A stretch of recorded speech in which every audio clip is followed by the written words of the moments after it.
Voices Radio. Voices Radio.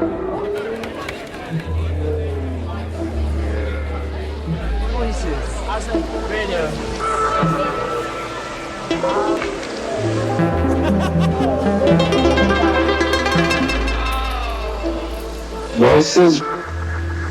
Voices Radio. Radio.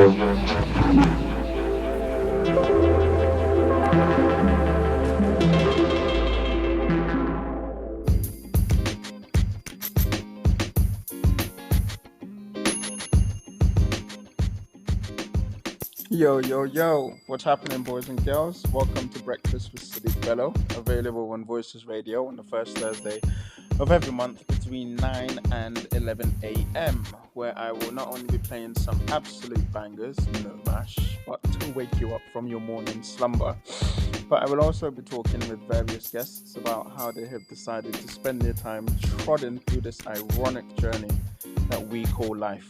So let me start by introducing myself. Of course, I am the one, the only Sadiq Bello. Well, actually, that's a bit of a lie. If you look back through the history of the African diaspora up until now, I'm sure there has been many Sadiq Bellos before me and probably many to come after me.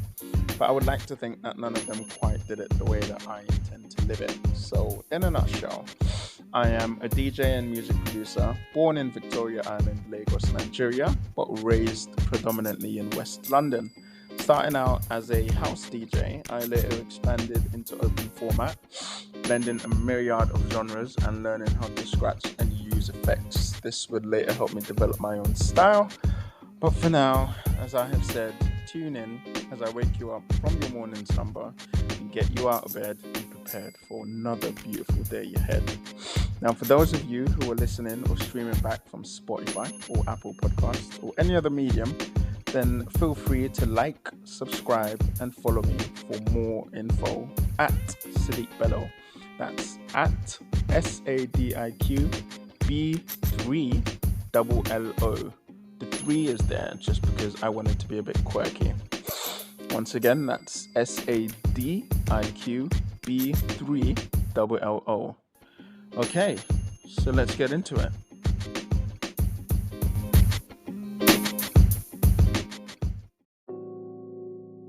Right, ladies and gentlemen, boys and girls, all the folks of the human race, welcome to Everyday People. My name is Sadiq Bello, of course, like the jingle just said. You're listening to me live on Voices Radio. This is, well, actually, you might be just streaming this after Mixcloud or whatnot. But as usual, I like to interview guests that I generally feel inspired by, or that I love, or that I find something interesting about them that I think needs to be dived deeper into. Whether that's musicians, architects, DJs, mechanics, chefs, whatever it might be. But today, I have a lovely guest who I've actually been looking forward to interviewing for the longest time possible. And I'm so excited about it because there's a few people that I interviewed, obviously, beforehand. And I'll also get into, how we met and things like that. But generally speaking, I am here with the lovely Nxtella. Nxtella, do you want to say hi to the people? Hey guys, first of all, Sadiq, thank you so much for having me, man. It's all right, you're welcome. By the way, so sorry that this took so long to happen because I'm very aware that I think it was a couple of months ago that I spoke to you and said, oh yeah, I want to have you on my podcast. And then I had to actually fit you in. So thanks for giving me the time in your day to actually, be here and so forth. So that's cool. But the first thing that I actually want to ask you is just about you as a person. So what do you want people to know? Like, who is Nxtella? Where are you from? And like when I say where you're from, 2 places, as in, have you always lived? I imagine now you're in London. Mm-hmm. Okay, and then also, where are you from, as in ethnically, like from like your bloodline, parents, ancestry, that kind of stuff. And so, yeah, are you able to start with that? Yeah, sure. So, who is Nxtella? I am a black woman. Let's start there. 20-something. It was literally my birthday on just Friday, just gone, 28. Happy belated. Thank you, my dear. Thank you. 28. That's a very humbling age, actually. very humbling age. Everyone says, "Oh, you're that much closer to 30." No, I'm 28. I think it's a good age to be. I used to love being 27, and I think like we should actually be we should hold the fact that we got to live so long. So whether you get to your 30s and 40s and 50s and 60s, like age is a thing that we should actually appreciate more, as opposed to trying to hide, because it means that you are like a wise person, or you're getting wiser the longer that you're alive, hopefully, you know? Yeah, with time. Yeah, no, it's true. Obviously, God is good. I'm grateful to see another year, actually. I should look at it like that. For sure. Right. So yeah. You're 20-something, 28. I live in London. So I am born and raised in London. However, I did finish my later school years. So I did half of year 10 and the whole of college in Oxfordshire. So that was a complete brand new experience, which felt like hell when I was there. But now I look back, one of the best things that my parents could have done for me, for sure.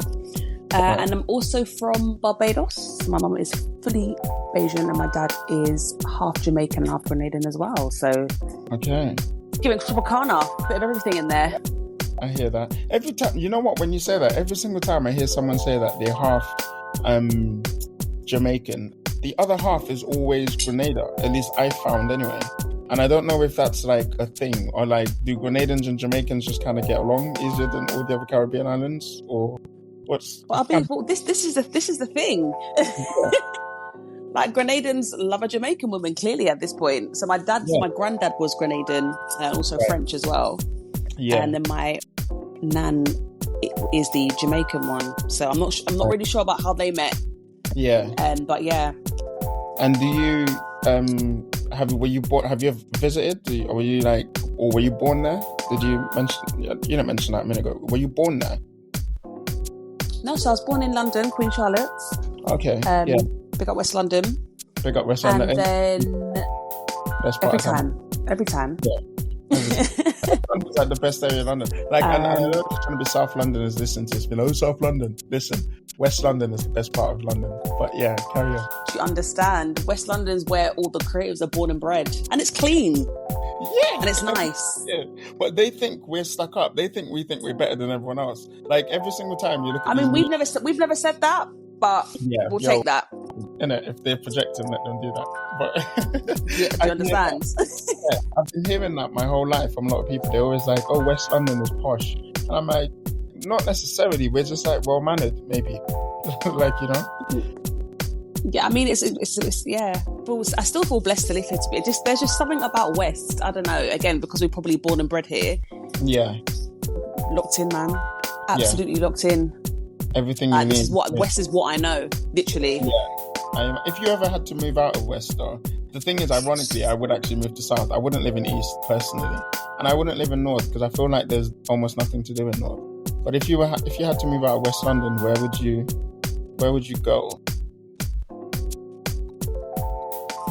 If I had to move out of West, I think for me personally, the next best thing would be East. I've got friends that live in East, and they seem somewhat civilized. And the area's nice there. The area's nice there as well. You know, really nice area too. It's quite big because I know East is where a lot of Essex is and things like that. Yeah. But it seems nice from what I've seen of East. Not that I know much. It's nice. And like, so a minute ago when you were like talking and I was saying you're my favorite person on this podcast already, it's because there's something about like your personality that seems very bubbly and out there when you just kind of do, like, you seem very authentic. And I don't know if that's to do with you being from West London, or like you spent time in Oxfordshire, so maybe you have a certain level of self-esteem that like other people may not necessarily carry, but or maybe it's the fact that because we're both in West London we seem to have similar personalities. But yeah, you seem like a relatively I don't know if outspoken is the right word, but you seem like a very confident person, that you're content with who you are in yourself. Is that fair to say? Thank you. Do you know what? I think now, I've always had a bubbly personality, always been confident, but it's only been recently, again, it might be coming with age, or the fact that I'm a lot more connected to God now, you know, and I've had a lot of time to sit, think and reflect and really peel back layers of myself that I may have been hiding, or just come out of this whole thing of society where you must be a next person in order to do A, B, and C or to please other people. I'm so tired of it. Yeah. And I think the more I'm myself, the more I'm relaxed in who I am, the more I'm showing up as who I know I am. Yeah. And like obviously also like it's just God's grace. By God's grace as well, because every day is God's grace. I don't know, it just there's just a sense of relaxation, just falling into who you are instead of having to hide who you are all the time. We live once, and I promise you we're just not here to wear a mask all our lives. We're just not, you know. So then I now feel, based on the fact that you've said that, because I like to think that I have a very good relationship with God as well. However, what I find, I never ever class myself as a very religious person, for instance, but I do say I have a very good relationship with God. And I feel like sometimes that's the issue that we find amongst sort of large crowds of, you know, I don't know, religious people or like a cult or anything like that, is that they don't necessarily have a great relationship with God. They have a great relationship with the religion or a particular church or a particular mosque or a particular wherever it is. But I find that most people who have a very good relationship with God tend to have a very good relationship with themselves, which is often what leads to them being, you know, bubbly or kind or thinking about other people and not just themselves and so forth. And so I'm happy you said like you found God, but like on some level, would you agree that God has always been in your life, or was this like you had like an awakening like, I don't know, a year ago or 2 years ago or something, and all of a sudden you were like, oh my God, like this is what who I'm supposed to be? So do you know what? From a young age, so I grew up in the church. That was one thing that was in. As soon as I popped out the room, boom. Yeah. Dad was always very heavy on God, heavy on Christianity. Yeah. And there's like pictures of me being like 2 and 3, and like Bibles in my hand, my little play group, play school and stuff like that. So I've always known who he is. Obviously, as you do, like you live life because you have to live life. I'm sorry, you have to. Obviously, made mistakes. Yeah, made mistakes. Obviously, drifted as you do. But then I think 2022. Had my realization like, okay, cool. The whole worldly thing, the whole being disconnected and just walking around here blind. Come on home, baby girl. So that realization happened, about 2.5 years ago now. And although I'm not perfect, the walk is not perfect, but definitely more of a conscious effort, definitely more of a stronger relationship.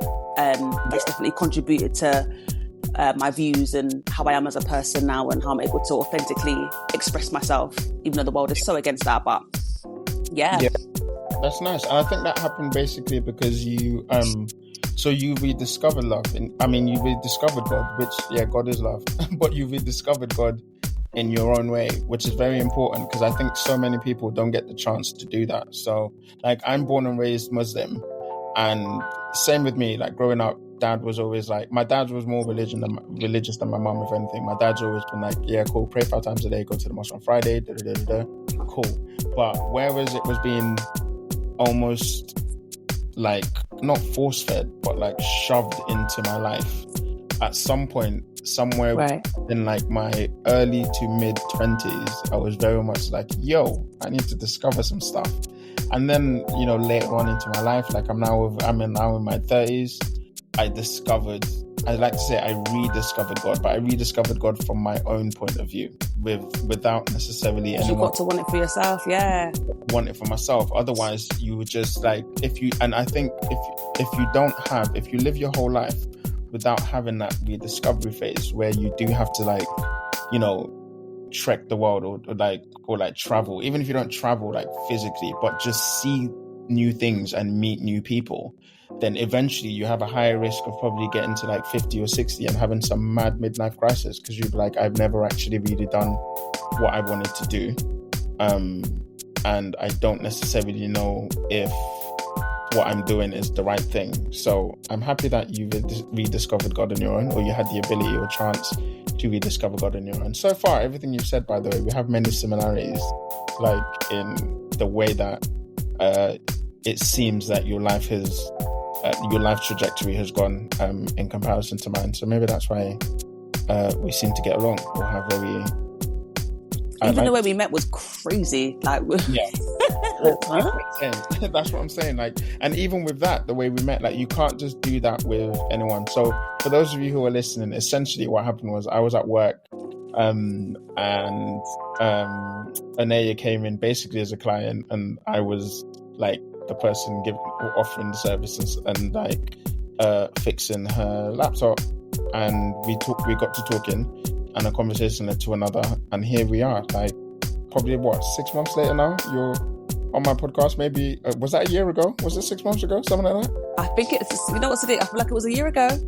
Yeah, because the summer went really quick. I feel like it was a year ago. It could have been like a year ago. It's gone really fast, and here we are. And the thing is, there's you and one other person I know called Paige, who I have that friendship with. Like Paige, right? So I met this girl called Paige when I was an Uber driver, and Uber driver too. I was an Uber driver. I was an Uber driver for 3 years, and I met Paige. Okay. Just as a customer. I was just driving her, taking her to a destination.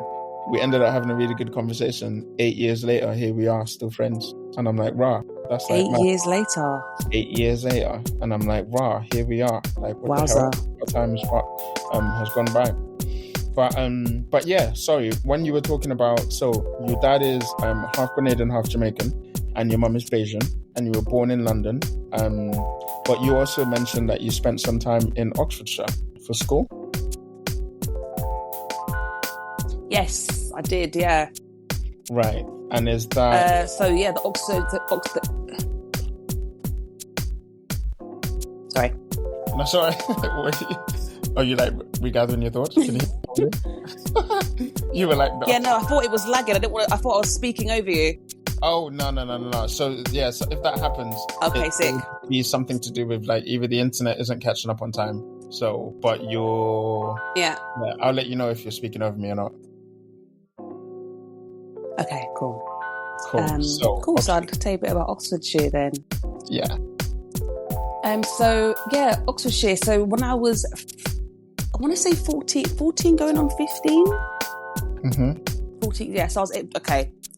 You're in year 10, right? Year 10. That makes you 14 and 15, right?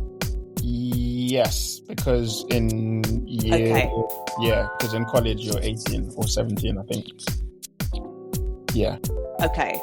So I was in year 10, and I remember so clearly it was the Easter holiday. So Easter holidays would have meant that this took place in April.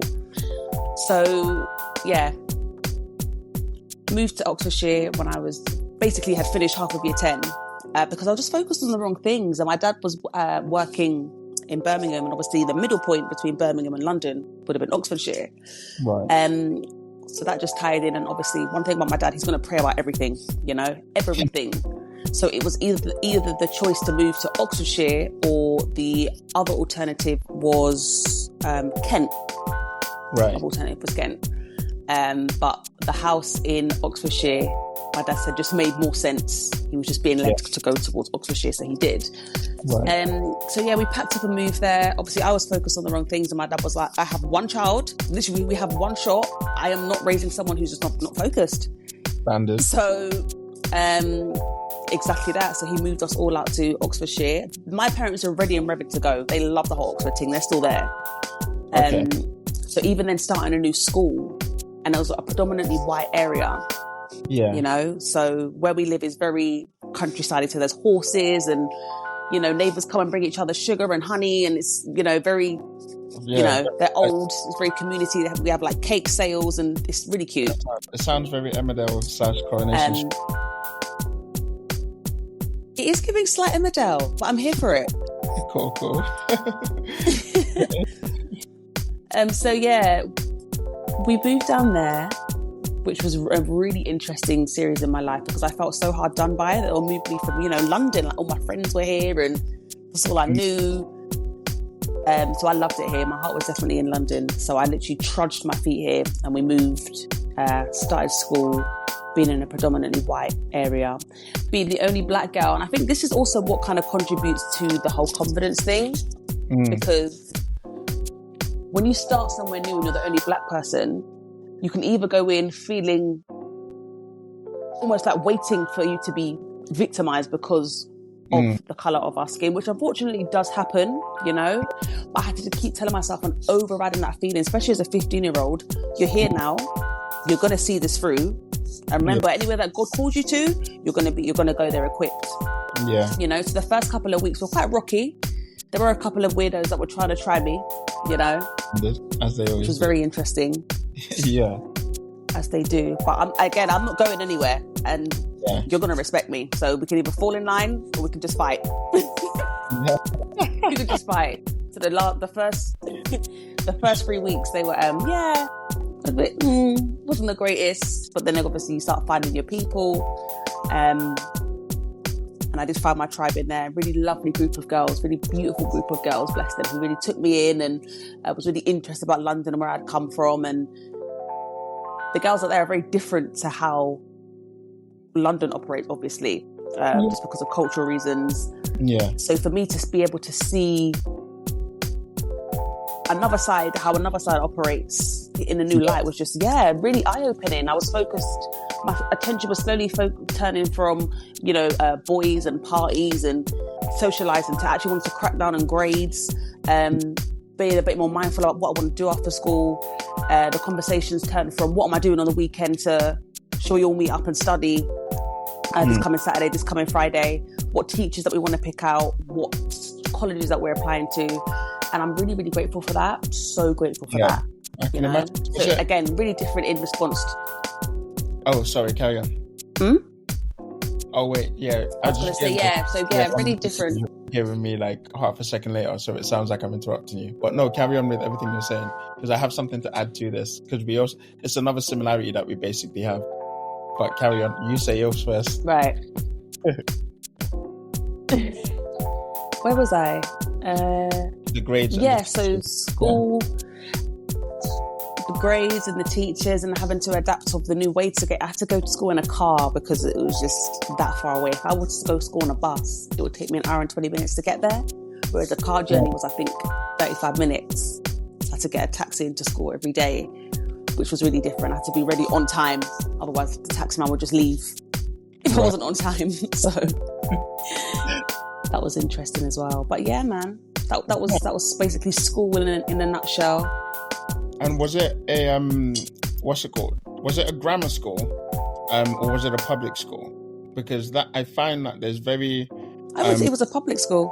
It was a public school. Okay, so the reason why I mention that is because I went to boarding school between the ages of 12 and 13 for a year in Eastbourne. And even though now the world has gotten smaller and Eastbourne doesn't seem that far, back then it was like going to another world. And also I was surrounded by everyone that was white, and it was a lot of middle class families. And I was like, yo, what the hell was going on here? But looking back now, I'm so thankful for it, because it showed me another world that was not. To be honest, I'd always gone, because I was born in Nigeria and I only came here when I was 8 years old. So in Nigeria, I'd always gone to private schools anyway.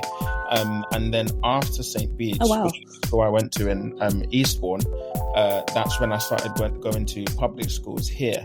And straight away, I could see the difference in the way the curriculums were being taught, in the sense that in private schools, everything that you do is serious. So even when I was studying art, music, and culture or religious studies, or like, anything that we would deem as like a DOS class or for fun, they were very serious. They were like, okay, you're not just going to be a rapper. We're going to teach you music. You're going to learn how to write music, how to read it.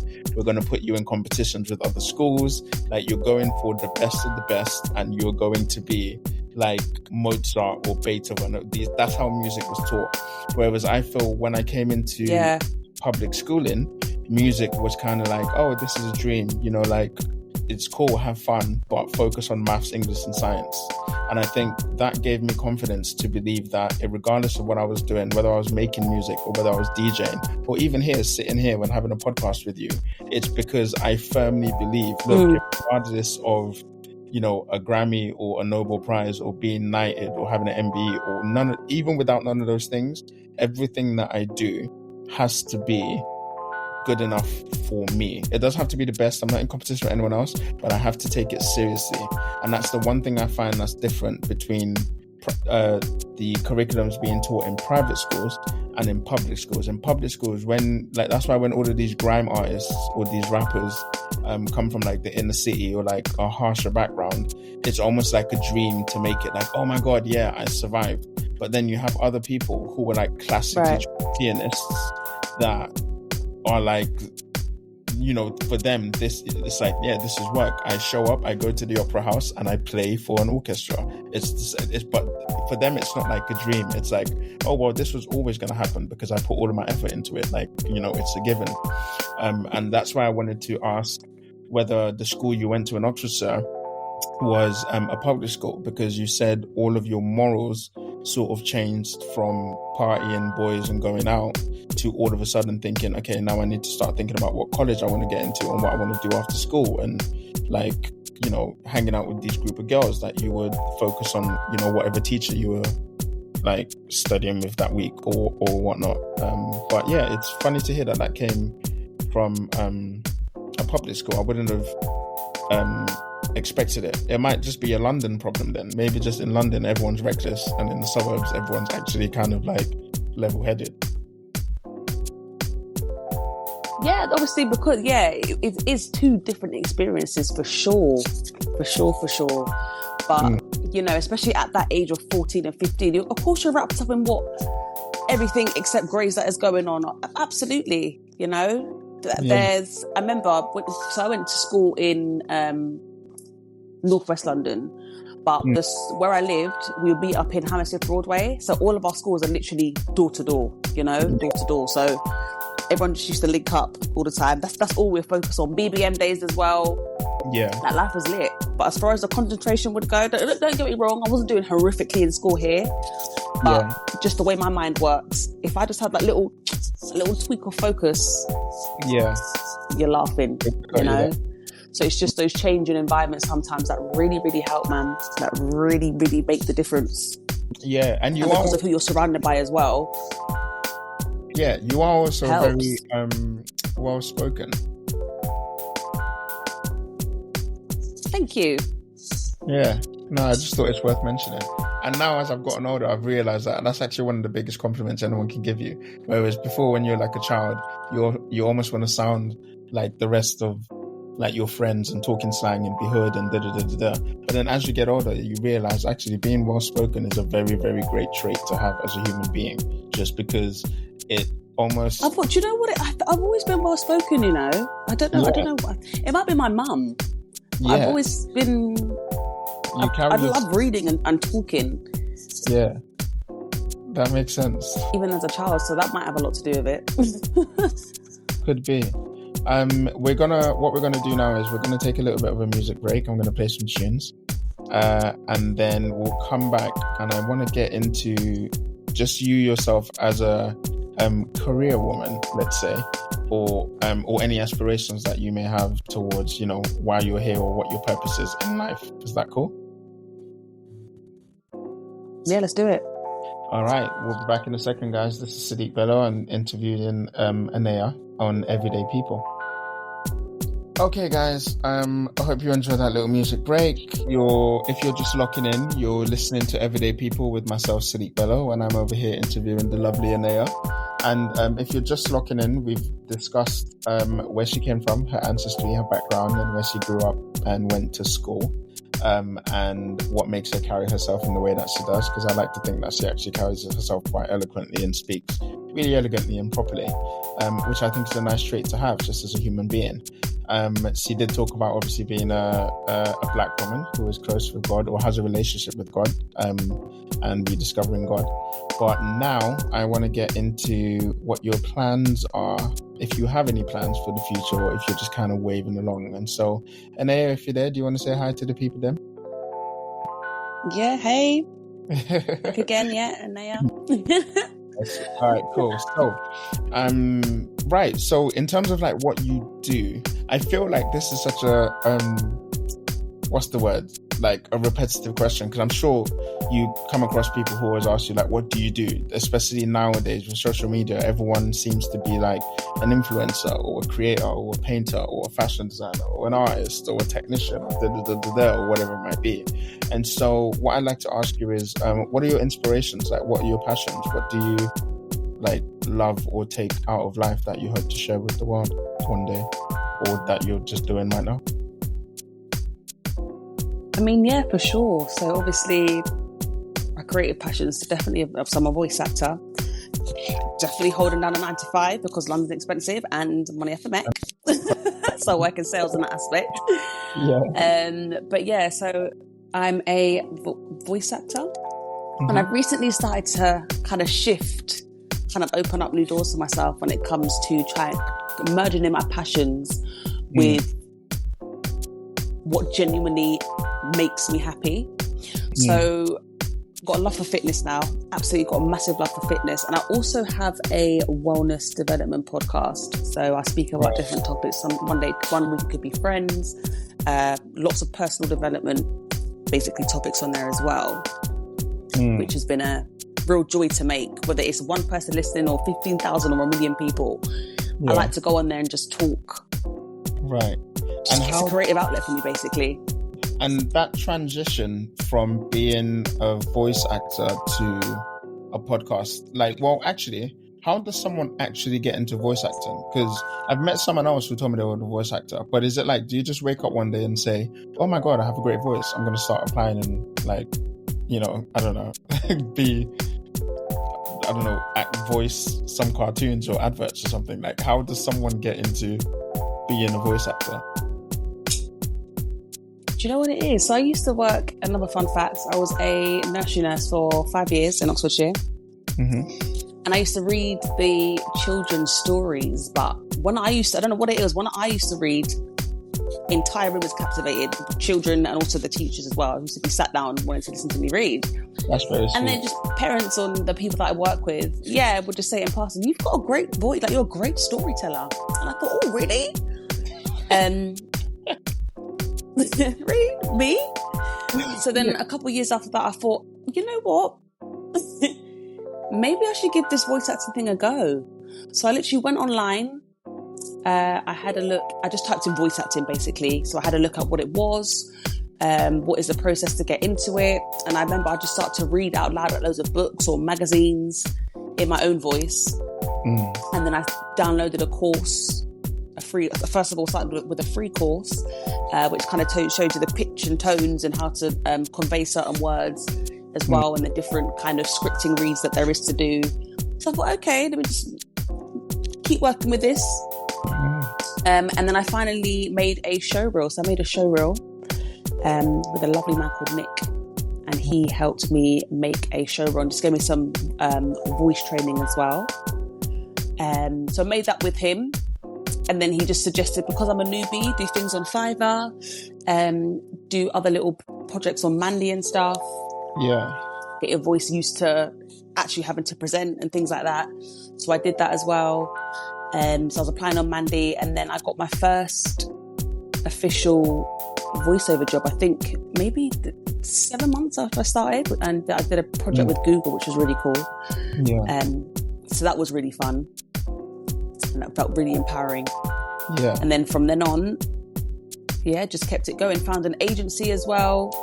And then I went into freelancing because I found that I was having a lot more success voice acting when I was freelancing over than the agency, no shade, that I had at the time. Yeah. And then, But have I stayed consistent? I've kind of dipped in and out because obviously working alongside of it and stuff. Yeah. But now, the place where I'm at now with it, still love to do it in the back, but it's not at the full. I'm not just limiting myself to voice acting, hence the expansion of the podcast and other little things that I've got going on in the background that should hopefully make its way soon for everyone to see. I mean, all of that sounds it does sound like something that you do now that you break it down like that, because this is what I mean by saying like you're very well spoken. Like even when you're talking, I can see why the kids would be like, what's the word? You use the word that I want to use. You literally just said something like, you said the kids captivated. They were captivated when you're talking, because even as you are speaking to me now, like I can't help but listen. But it's because you really speak very clearly and like it's eloquent, and I'm like, like you enunciate your words and you'd say there is nothing. Whereas I feel like when I'm talking, I sound like right? But like when you when you talk, it's very like clear. It's almost pleasant to listen to. Like if you were telling me a story, I'd be like, wow, and then what happened next? Like, do you know what I mean? Like it's and this is partly why I probably naturally evolved into having a podcast and doing that. And so the podcast that you do you want to tell us a little bit about it? Like you said, it's a wellness podcast, and sometimes you talk about friends. It is a personal development podcast. So they're about 10 to 25 minutes long. So some of it will be quite a lot of it is pulled from my own experience. There's some things, there's some episodes that God just puts in my heart for me to speak out as well about certain things. Sometimes there's storytelling on there. Sometimes it's coming from a place of I've been through this. Sometimes it's coming from a place of, advice given, like what I would do in that situation. So I try to mix it up a little bit, still trying to find there's not a perfect formula, the best formula for it. But again, it's just literally speaking from the heart. And because I enjoy doing it, I don't put much pressure on myself to, perfect it or something. Do anything too crazy. When it comes, it comes. And if the right help comes along, whatever the case may be, or when I expand and I start bringing people on, we'll go from there. But it's my little haven for creative outlet. That makes sense. And do you have is there like an end goal to, or like a certain ambition that's attached to that? Like, do you also write stories? Because I can imagine if you wrote stories and then you were voicing your own stories and they were like audio books, like that seems like a career that you could do or you could go into. But I guess you would have to then be able to write stories. You know what? I used to write. I went through like a phase when I was like 19 of writing kids' books. Well, I say kids' book, like kids' pages, shall I say? And then I just stopped. Actually, so I think if I wanted to do that, I could. But nah, I've not really thought into that. To be fair, there's not especially not with like writing my own stories. Yeah, but why did you stop? What was it? Sort of like life just got in the way, as it always does, or you sort of fell, you drifted from it, like it became boring? Was there any particular reason? I don't want to blame this on the ADHD, but I say it might have a contribution. Okay. You tend to just stop and pick things up. You tend to stop and start and have a thorough interest for something, and then it just withers. I hear that. I'm guilty. You're guilty of doing that. Like one day you want to be a chef, then you want to be a DJ, then you want to be an astronaut, then you want to like drive a fire truck, or like So I hear that definitely. Do you get it? So there was no reason. But and the laptop broke. The laptop I was using it broke. It became really slow. We'll blame it on the laptop. Yeah, we'll blame the laptop. The laptop broke. It's the laptop. I just stopped. That makes sense. Cool. Can you hear me clearly, by the way? Is it still lagging? No, I can hear you calm, yeah. Oh yeah, cool. Perfect. All right, cool. Yeah, so so is there an ambition that's tied to this dream? Like, where do you see it going with voice acting? Like, what would be I don't know what the end goal is for like a voice actor. So for instance, someone who is a musician might say they want to win a Grammy, or someone who is an architect might say they want to build the next skyscraper or whatnot. With voice acting, is it like, would you like to voice a Disney cartoon, or like where does it end? Where is the North Star? For the North Star for voice acting, I would absolutely love to voice over children's books. Okay. Absolutely love to voice over a children's book or like a children's cartoon, I think, or narrate, shall I say. I'd love to narrate for a children's book, whatever that looks like. So whether that is me being part of a series, I want the children's books to be educational. I want them to be, of substance, to teach children something new from a young age, just about the world, or about themselves, or even about God, for example, or, even little things like how to use the potty and stuff like that, like little lifelong skills that you can make into a book to make it interesting. That's so cute. That's what I would love to do. That's so cute. my God, that's like the cutest thing I've ever heard anyone say they want to do with their life. Because normally when people talk about their lives and what they want to do, it's naturally always very self-centered. I think human beings are like that. It's always like, oh, I want to this, or I want to that, or I want to this. Whereas everything that you're saying, even though you want to do it, a lot of what you're talking about is actually sharing or acknowledging or helping children, like helping the future generation. And I think that's very wholesome to have a dream like that. And it kind of speaks a lot about your character, of how you are as a person. Because I think there's only two types of people in this world. I think there are people who are in service of themselves and people who are in service of others. And you seem very much in service of others. I mean, that's just the voice acting side. That's just the voice acting side. But again, where I'm at now, I'm trying to merge the love for voice acting with the podcast, and then also what I like to do with fitness. So with all that combined, start some sort of community. Yeah. With personal development, and obviously building up from, the different people that I'm helping to come in as one.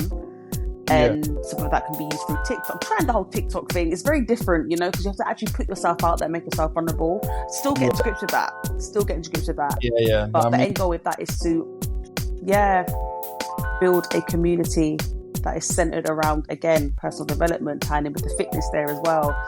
And just helping people better their lives, as well as myself. I hear that. All right. So what we're now going to do is we're going to take another short music break. And I will be back because I'm very interested to ask you, if it's something that you're comfortable talking about, but I'll be very interested to ask you your personal idea of God, because I believe that ties into what a person is really made of. And I just like to hear different people's perspectives on God. And another thing I would add to that actually is if God was, if you ever met God, let's say, like what would you ask him? So, but we'll do that after I play some music. Is that okay? Yeah, sure. Excellent. All right, guys, this is Everyday People. You're listening to Sadiq interviewing Nxtella, and we are going to play some music for you now, and we'll be back with her philosophies on God and life and why we're here. All right, cool. Back in a second. All right, boys and girls, we are back. This is Everyday People. If you're just locking in, welcome to the last segment. I am, of course, Sadiq Bello, and you're listening to Voices Radio, or you might be streaming back on Mixcloud or YouTube or Apple Podcasts or Spotify, however you are. I hope you've enjoyed everything you're hearing. I hope you've enjoyed everything you're hearing so far. I am here with the wonderful Nxtella. Nxtella, do you want to say hi to the people then? Hello, dear. There they are. What is it? Ordinary people, normal people, everyday people. Hey, everyday people. Right. Imagine I called it ordinary people. That's mad. Like when you just said ordinary, I could be like, ordinary people. Went to John Legend. Yeah, that could be like my intro. Do you know what I mean? Maybe. But yeah, we're now going to get into your philosophies on life. So the first question, obviously, that I want to ask or get into, considering you mentioned you rediscovered God, is your idea of God. Like, if you could describe God or what God means to you, how do you see him, or her, or they? How do I see God? I see God as a obviously higher being. He is a mentor, a safe haven, not a physical, obviously it can be a physical presence, obviously that can be felt, just a bundle of joy. He's an everyday navigator as well. There's been times in my life where I've been carrying the weights of life just on my own. And as soon as I open my mouth, speak the word and give it to God, it's just like I automatically feel a sense of comfort, of peace. I feel like God is peace, God is also love, He's also the King of justice in my eyes as well, you're blessed for your rights and judged for your wrongs. You understand? And I feel like now it's very important to have the fear of God, because we all know what's right and what's wrong, and we all have free will to do as we please in this earth, But having the fear of God, it just keeps you more grounded, okay? It keeps you more gives you a sense of humility, and also stops you from doing things that you know are wrong. Because you can see there are people that walk among us that don't have the fear of God. And you just see how they act with others and just what they do on this short time that we have on this earth, the decisions that they decide to make. You don't have a fear of God, and that for me is absolutely scary. Like if you don't have the fear of God, it just won't work, because what are you capable of? Do you know what I mean? All that, what are you really doing? And do you feel like, this is just a random question, because I always like to ask people this when we start getting into like God and philosophies and life. But do you think animals believe in God, or like something greater than them, or do they have the capability to do that? Animals. That's funny, because I know there's. Because my question always carry on. Actually, no, carry on. Yeah. I was going to say yes, because dogs, for example, so dogs are just known for a source of comfort. Everyone knows that. They're very different to cats. And I know there's certain breeds of dogs that can feel how their owner's feeling. So you get people that are also disabled. They have dogs that obviously guide them along. There are dogs that are also trained to know. I was watching a girl's TikTok the other day, and she has epilepsy, and her dog always knows before she's about to have a fit. So he'll stand like where if she goes to faint, she'll fall on the dog, so obviously stop her from hurting her head. Yeah. For you to have feelings, for you to have an intuition, that's God given, personally in my eyes. Yeah. Which just goes to show that a dog or animals do have a conscience, I think, as well. Yeah. There's so many, If I've answered that question properly, I don't know.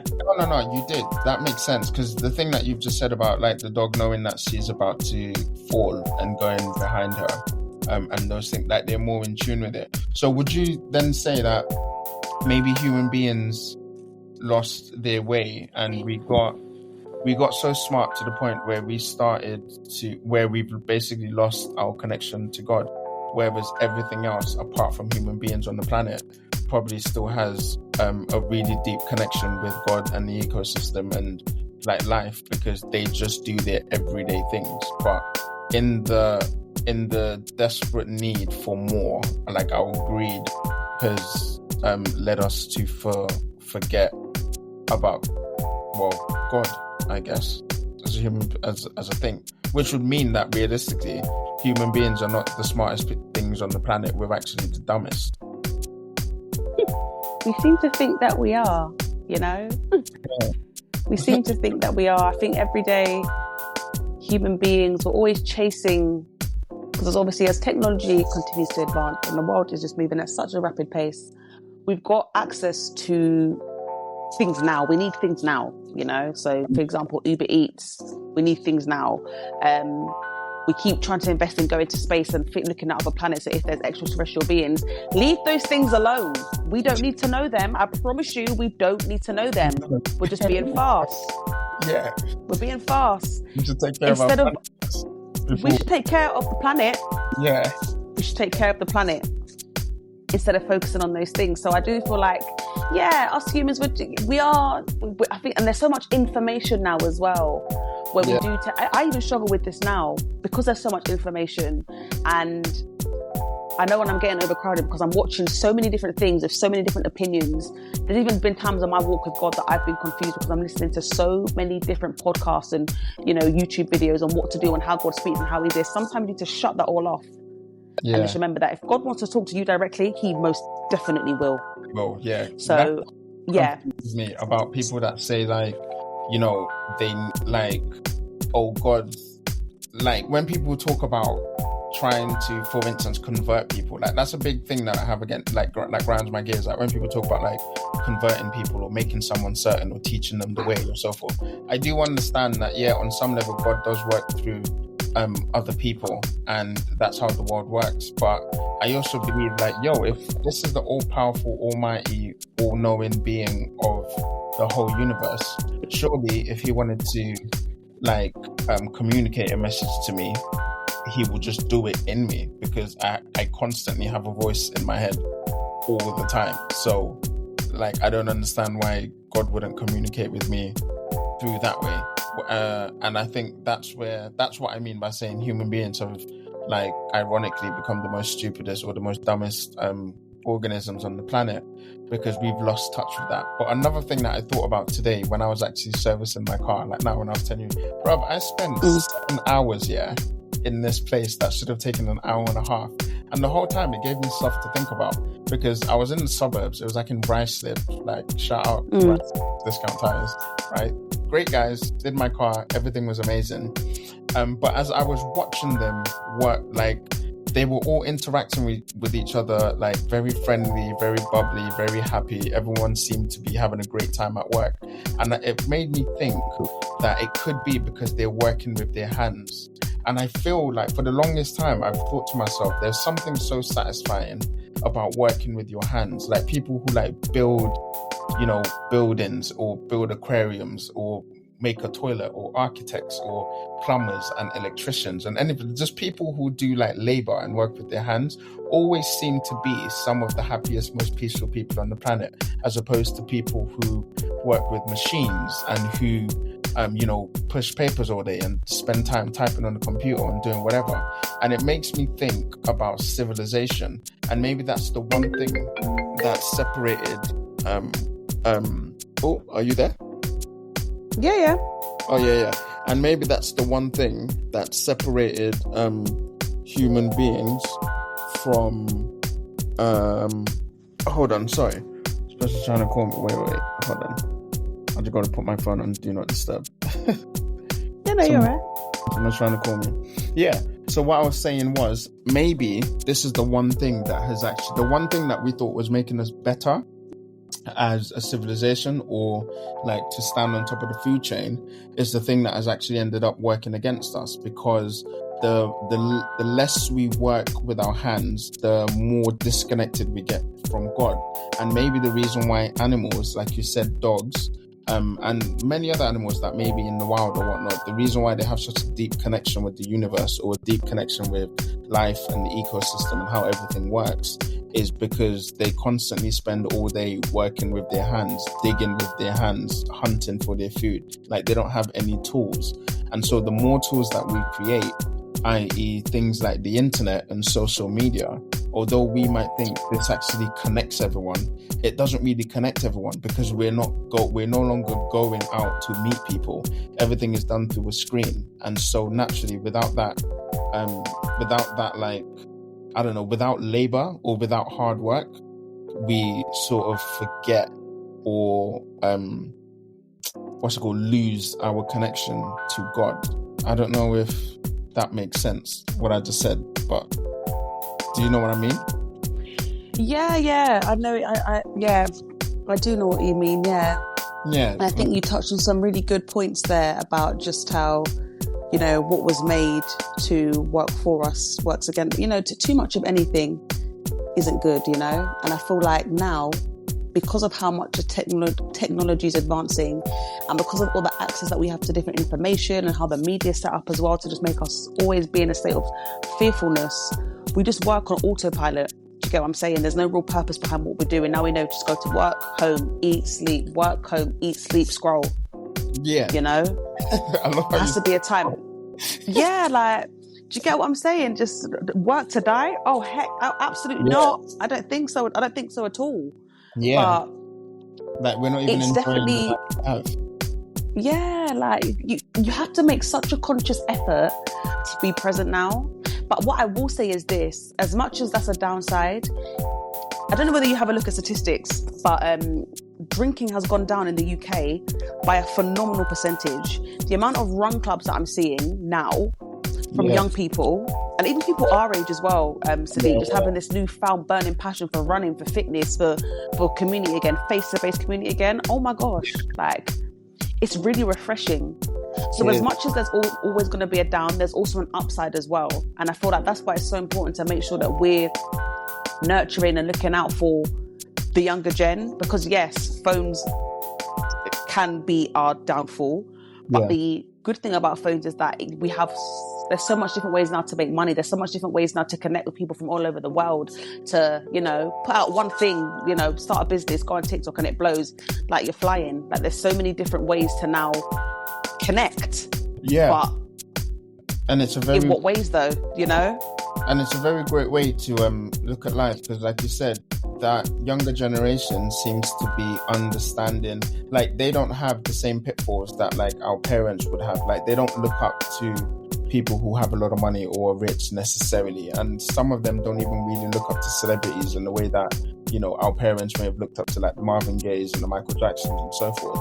But also a very important thing that you just mentioned about people drinking less, that would make sense, because that's probably why a lot of bars and clubs are closing and shutting down, because millennials don't actually drink as much as the generation or Gen X before them did. And I've seen that even just as a DJ, when I'm out in the clubs, a lot of people are like dancing and having a good time, but no one is really like, there's not like that whole idea of fighting and needing bouncers to stop arguments and I haven't seen that for years. I haven't seen a fight in the club for at least 10 years. And it just makes me think that on some level, maybe people are getting wiser, not necessarily smarter, but wiser to the fact that they've realized the things that make their life better are not necessarily tangible, like materials. Even though that being said, people are still just, there were some people who were still just buying a lot of stuff, like they're just tied into a lot of stuff. But every time I find that people go to, whether it's therapy or they discover themselves or they travel and they see a new way of life, there seems to be this minimalist culture that is taking over, and people are getting really into exercise. So all of the great things that we're actually supposed to do as human beings, people are getting into again. And things like a minute ago when you were talking about Fiverr and all of these websites that are kind of helping individuals to master or learn a trade and do things for themselves, as opposed to, you know, paying Mitsubishi or Yamaha or whoever it is to just come and fix their fridge or their freezer. It's really refreshing to see that humanity on some level was getting back to the important things that actually make us human. And I'm here for it. I think it's a wonderful age to be around and just see the transition, you know? Yeah, that and the economic crisis. That, oh, let's not be silly now. Economic, you have no choice but to learn certain things yourself because, excuse me. Yeah, there's not enough money. I mean, there's not enough money. Excuse me. Yeah, you're gonna have to be. You've got no choice but to now take those hands and try this. But yeah, mum, that's what I think. Don't get me wrong. I like things. I do, but there's just a bigger purpose, you know. To be here. Bigger purpose. That makes sense. Well, like, listen, this has been very enjoyable, and we have sadly come to the end of it and run out of time. But before I go, is there any last words that... Oh, wait, actually, there's one more thing I want to say to you. There's a very important quote that I read today, and I thought to myself, oh my God, Anaya was gonna like this. But in my head, I was like, Nxtella was gonna like this, because I was thinking about Instagram. I was like, right? Nxtella. Yeah, and I was like, I read a quote. I forgot who was asked. I think it was like Rosa Parks or someone like that, or like, what's her face? What's that really like important poet, the black woman, and she's something Angelo, Maya Angelou, yeah, right. And the quote was, "Oh, what is your idea?" Someone asked her. They said, what is your idea of civilization? Like, when did civilization start, right? And she said, civilization started when the first human being broke their leg and it healed again. And she said, because in the wild, if a wolf or a lion or a leopard or a jaguar or a tiger break their leg, they can't, not only can they not hunt for food, but they can't run away from other threats. They can't run away from other animals that may be trying to take over their territory. And so she said, when a human being broke its leg, the first sign of civilization was the second human being that it came along. And instead of killing that human being and taking over its territory, somebody nursed that other human being so that its leg got better. And that's how they started building, they must have started building tribes, and communities were formed. And, you know, there was like huge prides and stuff, and people were getting sick and no longer dying but actually getting better, because for the first time, another organism or another human or another predator had looked at one predator and said, instead of actually taking over your land, I'm going to nurse you back to health again. And I thought that was such a beautiful thing. I was like, oh my God, that's amazing. I've never thought about that, but it's true. That's just the fact that we can be sick and not die is like humanity at its top form. Because even the dogs, the cats, and the lobsters and the pets that you have, the only reason why they don't die is because you have taken some time in your life to say, I am going to take this animal to the vet and nurse it back to living, as opposed to just throwing it away and buying a new dog. You know what I mean? Right. Yeah. That makes sense. Yeah. But yeah, I say all of that. I digressed all of that just to segue into what would be a final thought that you would like to share with our audience before we let you go, and how would you like to be remembered by the world, if the world ever listens to this? A final thought. Learn to play again. Don't let the world make you hard and forget what makes you you, what you used to love as a child, what that burning passion that God's put inside of you. Do not let the world make you hard to those things because of the sake of having to work. No, remember to nurture yourself. Remember to still nurture the inner child as well. Make this the one life that we have fun, man. There's more to life. I love that. You heard it here first. Ladies and gentlemen, folks, boys and girls, non-binary, everyone, straight, gay, tall, short, black, white. And I always told you, don't forget to play. Don't forget your essence. Don't forget your essence, because life is not about, I mean, it's great to own things, but owning things is not life. It's really not. And so, yeah. Did you want to tell anyone about where they can find you on Instagram, or you're not really too fast? Are you more private with that? Yeah, definitely. So you can find me on Instagram. So I go by another name of Nxtella. So that's NXTELLA__. And if you want to have a look at what is going on my Spotify, the name for that is Tacit Talks on Spotify. And if you want to find me on TikTok, Tacit Talks, that is the name of my podcast, Tacit Talks. So Tacit Talks on TikTok as well. Come and support the movement and watch me as I go on this new journey of personal development. Excellent. Well, listen, it was very lovely talking to you. I'm still going to call you Nxtella. I just know you. That's cool. It sticks. I know it's Nxtella now. It's such a cool name. Like, of all the names you could have chosen, I'm like, yeah, Nxtella stick. So, but yeah, it was really lovely. Thank you for giving me the time to actually interview you, or that, you know, just have this conversation with you in general. And I hope you enjoy the rest of your day, or well, as I say, the rest of your evening. Thank you for having me, Sadiq. I appreciate being on here as well. This podcast that you've done today, it's going to do bits, and I'm so proud of what you're doing. Thank you. Continue. I appreciate it. Thank you very much. Voices Radio. Voices Radio. Voices as a radio.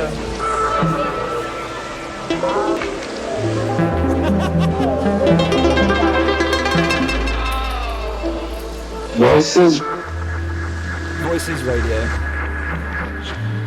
Radio.